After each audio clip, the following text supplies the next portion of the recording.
The Avengers radio series, a cultural phenomenon in South Africa back in the 1970s. South Africa was a country with no national television service. It wasn't until 1976 that the country would get its first taste of television broadcasts. But before that, radio was the primary medium of entertainment and information for the masses. This was the context when The Avengers, a British spy FI series, made its debut on South African radio and became a cultural phenomenon. The Avengers was a British television series that originally aired from 1961 to 1969. The show revolved around the adventures of John Steed, a suave and sophisticated secret agent, and his various female associates. The series was a unique blend of traditional spy thriller elements with science fiction and fantasy, which set it apart from other shows of its time. While the series was hugely popular in the UK and had also made a significant impact in the American markets, being one of the rare British series given a network transmission slot, it was virtually unknown in South Africa. This was primarily due to the lack of a national television service in the country until 1976. However, as a film series, The Avengers was able to gain some exposure in South Africa through film rentals. But it was the launch of the radio series that truly brought The Avengers to the masses in South Africa. Come and listen at www.myclassicradio.net. And now, Bob Elliott and Ray Goulding present the CBS Radio Network.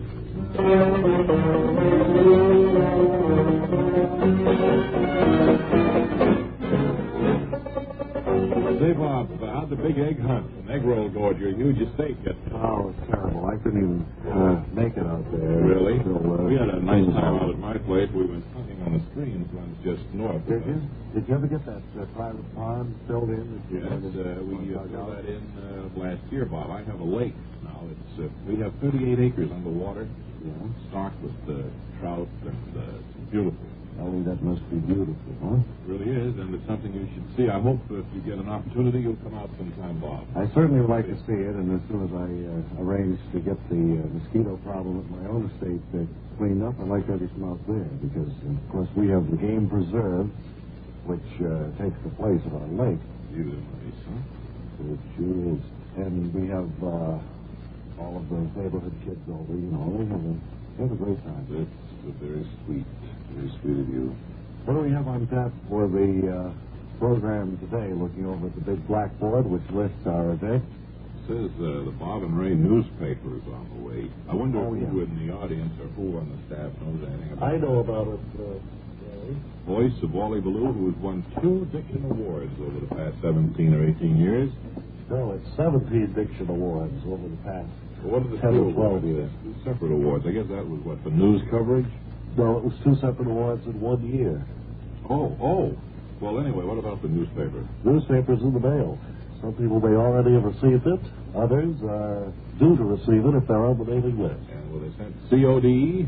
No, it's all paid for by you fellas, because you're What do you generous. mean? Wait a second, Wally. What do you mean it's paid for by? Well, you're paying the postage, you're buying the paper, doing all the work connected with it. Did you know about that? No, I didn't. I'm glad you arrived at that decision. Where were you yesterday? We were punting on the stream that runs north of my property. You know, I have 38 acres under... I heard you telling your partner there about that. Well, I thought you were coming out, Wally. Well, I was covering the Census Bureau. What kind of a cap did you get? I have a tape. You're going to play it a little bit later. Wonderful. What kind of a cap did you get for little boy Ballou for this Easter? I got him a fedora. Oh, they're nice. And some... new black shoes.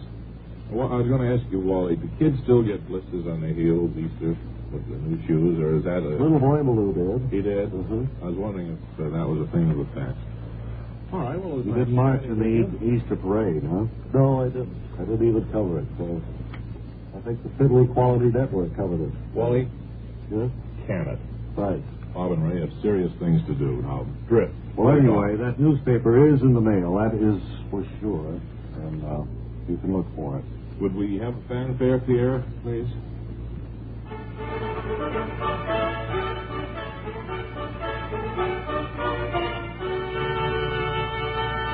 Come over here, Holly and Mel. Bob and Ray semifinals here for the Bob and Ray, the Junior Bob and Ray contest. And we have the 2 semifinalists. Howie Samara. Hiya. I hope I'm pronouncing that correctly. Mel DiGiacomo. Hello. And you two fellas are in line to take over the Junior Bob and Ray activities for this summer, so that we understand. Yeah. So we can go out to Ray's 38-acre estate, and you can go to the meat market openings and conduct the interviews for us. Yes, and then Ray said something about maybe we could come out to his 38-acre lake. Well, I think that's just so much big talk on his part, because what do you he suppose? seemed serious when he said it. Yes, he did, Mel. Well, what are we going to do now in the competition, Bob? We understand there's a certain test we have to go through. Well, there is. There is a three-part test. Who wants to go first? You I'll know? go first. All right, the Mel DiGiacomo. first part of the competition is impersonation, mimicry and voices, of which, of course, we are tops in our field. And we have a list of imitations for you, or you can do your own. Do you have any, Mel, that you do particularly well? Well, I think so. I'd like to do my Cary Grant. Do your Cary Grant. Good. All right. Melody Giacomo, who is the contender for the Ray Award, the Junior Ray. Yes. Judy. My impersonation of Cary Grant. Cary Grant. Audience, please. All right, Please, Howie. we don't have time for applause. No, it will take too long. And you know as well as I do that impersonation of Cary Grant was not worth. All right, Howie, I think Howie should have his chance at impersonation. All right, Howard Samara, who I'll could possibly be the Bob, if you would. That's what I'm trying for. Swell. I'll do the Ed Sullivan one. Good. Good evening, ladies and gentlemen. It's a really, really big one. Oh. No applause. All right, so much for the impersonations. What do we move on to next, Bob? Part two is sense of humor, jokes. This, of course, probably is the strongest part of the test next to ad-libbing, which is part three, but jokes are, of course, important. Okay, let's see. Why don't you and you two fellows team up now and try to do a... Okay, I'll start. Do a routine. Will you, Okay, little routine. Okay. Hey, Mel, did you hear about the jerk that cut a hole in the rug? What did he do that for? To see the floor show. Hey, did you read the book Over the Cliff by You Go First? What's it about? Well, I don't know. That's a joke. Knock, knock. Who's there? Who? Who? What are you crying about? What did one wall... Well, I think that's enough of the humor department, Mel and Howie, and the last part, of course, is Sorry, Bob, we don't have too much time. it's testing their ad-lib ability. We give them a hypothetical situation, they ad-lib their way out of it. You want to explain the situation to them? Okay, now one of you fellows, Yeah. let's say you... Howie? You'd be a bank clerk who has just been held up with a ray gun I got it. by a man claiming to be from outer space. Oh, Said he's from yeah. another planet. Okay. And What's Mel then? Mel will be, I guess, the announcer interviewing him, right? Okay. Oh, okay. That's the situation. I'm the bank clerk. I've just been held up. Hey. Hello, sir. I'm an announcer Hello. interviewing you. Oh, excuse me. Hello, I'm an announcer interviewing you. I hear that you've been held up with a ray gun by a man... No, I hear you were held up with a man with a ray gun coming from outer space. Yes, I was. Oh, did he take any money from you? Me? No. Did he take any from the bank? I don't know. Bob? Yeah. You fellows, will you hold it just a second? Yeah, sure. Bob, What? step back here. Yeah. What are you going to do with him? I think they stand Are you there. going to be polite, or... Well, I think for time purposes, we better just tell them we'll get in touch with them if we need them. Why don't I do it, Bob? I can do it quickly and in a nice way. Hey, Mel, I think they're going to give us their answer now. Here comes that nice Mr. Goulding. You see the door, fellas, over there? Yeah. All right, the last one through there is going to be shot. Oh, come on. So we have the finalists, semi-finalists anyway, in the Junior Bob and Ray contest, and we will know this summer who will be taking our place. Time now for a thumbnail preview of one of CBS Radio's winning 7 daytime dramas. Tonight we're letting the cat out of the bag just a little bit about tomorrow's episode in the romance of Helen Trent. Now, Helen was in rehearsal this afternoon for tomorrow's broadcast. we were lucky enough to get our hands on a tape recording of a portion of it. Are you ready to roll the tape? Okay. The following is a simulated, pre-recorded dramatization.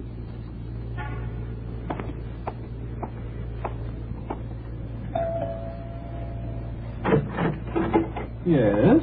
Helen, I've just got to see you to talk to you again. I didn't... Helen lives next door, young man.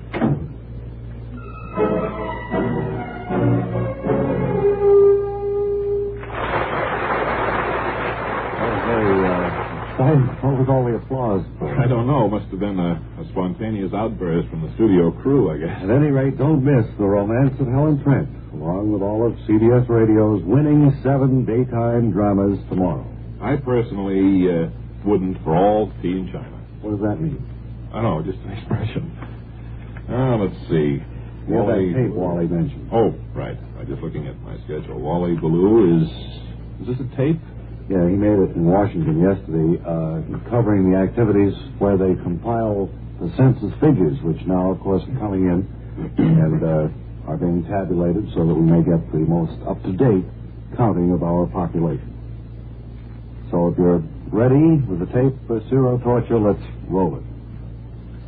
This is radio's Wally Ballou speaking from headquarters, where the figures in the 1960 census are pouring in. Good, thank you. There's a beehive of activity here, and I'm just going to check with one of the under supervisors who is... something's going up on the big tote board now. Could you tell us where that figure came from? That one man came from Pittsburgh, Massachusetts. These are people that who didn't sleep anywhere the night of March 31st, and we haven't been able to pin them down anywhere. I see it's kind of part of the floating population in a way. That's right. They're slowly drifting in now. I think the phone is... There's the phone, and that must mean some more figures coming in, a more up-to-date, accurate survey. Yes. And Mr. Johnson is answering now. One man. Well, we don't care about animals. All right. Put up another man, please. Now, there goes another figure into the big extrapolator machine. That man. And of course, what's the total result? Chester, Pennsylvania. You found another person in Chester, Pennsylvania. I think there's another call coming in there, Mr. Johnson. Hello, this is the census. Who? Yeah, it's for you, Mr. Moe. Oh, hello? Wally Ballou here. I'm, Wally? Yeah. This is Ray. Hi, Ray. What kind of an idiotic tape is this? What's that? I mean, it's nonsense. Well, the figures are coming in. If you think that we're going to set aside 2 or 3 minutes of Mr. expensive Johnson, network radio... I sense trouble here. I think I'm going to be leaving. Say, put up another man, or we found another man. Well, you a total of 2 men out of a population exceeding 180 million. Let me quickly assure you, Ballou, that you're way off base. Well, maybe you think Kent Lyle Burnley could have done a better job.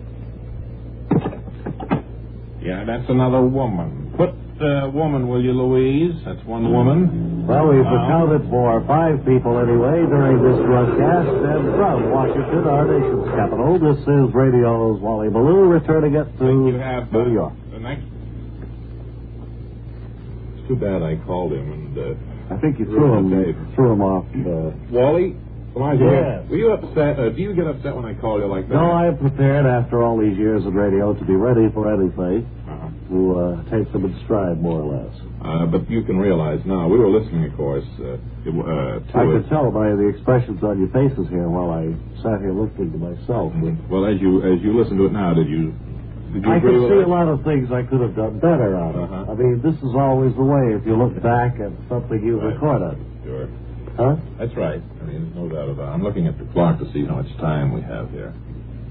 Well, we don't have time for you, Natalie. You're tired, but we would like to have you stay Well, over. that's a fine kettle of Philly soul. Well, it just happens to us All quite right, often. Eddie, give it a drink. It happens to us quite often that we just I said run give over. it a drink. Okay. One bag. You call me that again, you're going to be in trouble. Sense of I don't know if you've little ever met dissension. my brother. But he'd be I never have, pleased. no. I'm not talking to you. No. Have me come in here all the way. I have 2 big festivals I'm appearing at this week. Music festivals? Yes, I'm up at the Grange Hall in Warkill, New York, the 23rd, and then I'm over at the artillery room of the General Wilfred Davishire Hotel in Stroudsburg, the 24th. Well, I'm I think sorry. I got time to come here. You're Sorry we didn't have time to get to your number, but maybe tomorrow, if you could make it, we'll work it out. I wouldn't bet on it. And we'll be back with our parting words in just 10 seconds.